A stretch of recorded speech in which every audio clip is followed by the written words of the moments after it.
قالت یا ایھا الملأ، بولی اے میرے سردارو، افتونی فی امری، فتویٰ دو میرے معاملے میں، ما کنت قاطعۃ امرا، میں نہیں ہوں دو ٹوک فیصلہ کرنے والی کسی بھی بات کا، حتی تشہدون، جب تک تم موجود نہ ہو۔ یہ ایک مشکل پیش آئی، سلیمان کا خط ہے، خدا کے نام سے شروع ہے، اور مجھے دھمکی دیے کہ سیدھی ہو کے آؤ۔ قالوا، فوجیوں نے کہا، سربراہوں نے کہا، پارلیمنٹ والوں نے کہا، نحن اولو قوت، ہمارے پاس ہر طرح طاقت ہے، وَأُولُو بَأْسٍ شدید، اور زبردست جنگ جانتے ہیں۔ پاکستان کی فوج نہیں ہے جو کہے جلدی امریکہ کے ساتھ تعلق صحیح کرو، ہم لڑ نہیں سکتے۔ امریکہ ایک ہی میزائل ایسا مار دے گا سارا فورس اڑ جائے۔ شاباش یارا دا بلکس دا فوج ہونے ہم ایمان دے کی نشتہ گا، ارمان دے۔ والامر الیک، اور اختیار آپ کو ہے، فانظری ماذا تأمرین، بس فیصلہ کیجئے جو آپ فیصلہ کرنا چاہے۔ قالت ان الملوک اذا دخلوا قریۃ افسدوها، کہنے لگی بے شک بادشاہان جب داخل ہوتے ہیں کسی ملک میں کوحرام مچا لیتے ہیں، وجعلوا عزت اہلہا اذلہ، اور کر دیتے ہیں وہاں کے معزز لوگوں کو ذلیل، وَكَذَلِكَ يَفْعَلُونَ، اور اسی طرح ہی بادشاہان کرتے رہتے ہیں۔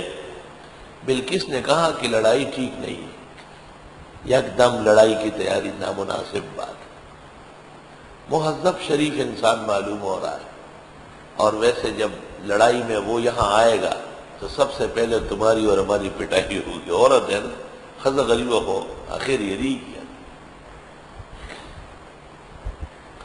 دلتے ہو چودھری ماتے ہوئی دا خزہ جی گاڑی چلائی اور گاڑی ہو جنگی کہ جینے متیا چلاڑی ماہدہ سو ہے وی اس تک ہے، یہ خزہ گاڑی چلاو لو اور دا گاڑی را خلاص ماتے ہوئی دا کتا گزی گئی تو سیٹو گورا، یقینو کہ سیٹ پانے باقاعدہ رانے ہو بو لاڑے زہران بادشاہ ہوئی سیٹ ڈکتے متیا ذرا میں آؤ، ادھا رضی کار ہے۔ عورت میں اتنی جان کہاں ہوتی، عورت عورت ہی ہوتی، اس لیے زرداری صاحب نے چین جاتے ہوئے فہمید میرے صاحب کو نائب صدر بنا لیا۔ شاباش، توبہ۔ وَإِنِّي مُرْسِلَةٌ إِلَيْهِمْ بِهَدِيَّةٍ، اور میں بھیجتی ہوں ان کو ہدایہ، فَنَاظِرَةٌ دیکھ لوں گی، بِمَا يَرْجِعُ الْمُرْسَلُونَ کیسے واپس آتے ہیں قاصد۔ بلقیس نے کہا کہ اس نے خط لکھا ہے، خط کے جواب میں ترشی دکھانا مناسب بات نہیں، خارجہ پالیسی کی خلاف ورزی ہے، ہم بھی محبت برا اقدام کرتے ہیں۔ امام قتادہ نے کہا ہے کہ 300 آدمیوں کو بلایا اور ہر آدمی کو کہا کہ 2 اینٹیں ہاتھ میں لے لو سونے کی، اس ہاتھ میں اور اس ہاتھ میں، اور چلو اس کے ملک میں داخل ہو جاؤ۔ 300 آدمی 600 اینٹیں سونے کی لے کر کے آ رہا ہے۔ فی الحال یہ ٹرائی کرتے کہ سلیمان علیہ السلام کیا کرتے ہیں۔ جب یہ فیصلہ ہوا، اب تک ہدہد روشندان میں بیٹھا ہوا ہے، سن رہا ہے۔ ہمارے گھر ایک طوطا ہے، جب میں باتیں کرتا ہوں تو کان ایسا کر لیتا ہوں کہ اللہ وقت سے روڑ ہے زوتا سے گور دیم جو ہدہد میں سنگا اور دو اگر تقریر کہ پارلیمنٹ میں خطاب کر رہی ہے، فیصلہ ہو گیا کہ بھئی 300 آدمی چلے، 2 اینٹیں لے کر سلیمان کو تحائف دے، اگر دنیا کا بادشاہ ہوگا تو چیزوں سے خوش ہو جائے گا، اور اگر آخرت کا بادشاہ ہو اور خدا کا پیغمبر ہو تو بغیر ایمان کے کوئی چیز قبول نہیں کرے گا۔ ہدہد اڑ گیا، چل پڑا ہوا میں، اور سلیمان کی خدمت میں آیا اور سارا واقعہ سنایا اور کہا کہ وہ آ رہے 2 اینٹیں لے کر۔ سلیمان نے کہا کس راستے سے آ رہے؟ کہ مثلا نیشنل ہائی وے سے آ رہے۔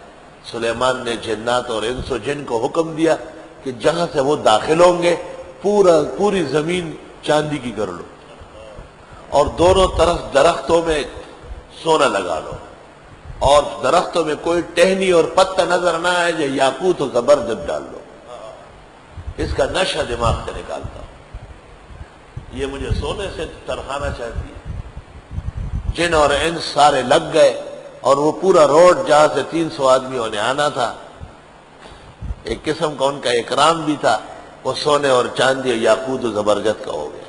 تفسیر کبیر میں امام رازی نے لکھا ہے کہ جب وہ لوگ داخل ہوئے تو وہ حیران ہو گئے، واہ، یہاں تو زمین ہے ہی نہیں، مٹی چاندی بچھی ہوئی، اور یہاں تو دونوں سائڈ سونے کے بنے ہوئے، اور درخت اور پودے اور گملے سب یاقوت اور ہیرے اور جواہرات جڑے ہوئے۔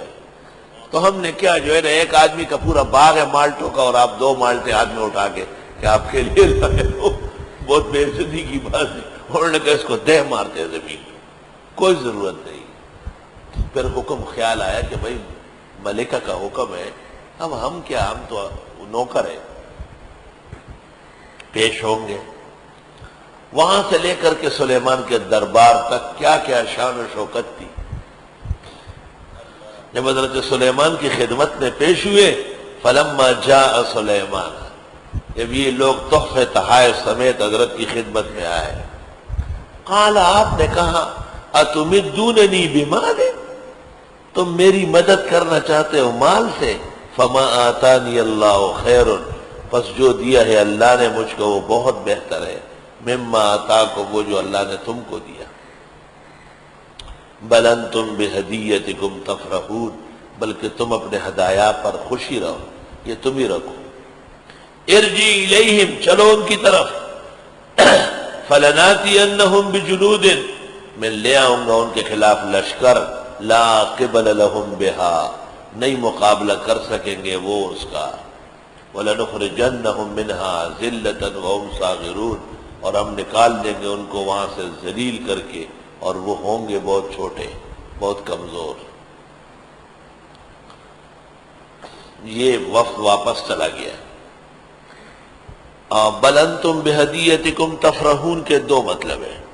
ایک تو حضرت نے قاصدوں کو کہا تم نے تکلیف کی ہے، یہ سونا میری طرف سے تم رکھ لو۔ دوسرا یہ کہ حضرت نے کہا میں نہیں لے سکتا، میں دعوت اللہ پر پیسے نہیں لیتا، مجھے چندہ نہیں، بندہ چاہیے۔ قال، حضرت نے فرمایا، یا ایھا الملأ، اے سردارو، ایکم یاتینی بعرشھا، کون تم میں سے لے آئے اس کا تخت۔ ہدہد ہر دفعہ ولہا عرش عظیم، وہ تخت بہت بڑا ہے، تخت بہت بڑا ہے۔ سلیمان نے یک دم دربار میں آرڈر نافذ کیا کہ اس تخت کو اٹھا کے لانا ہے، تیاری کرو اس کی۔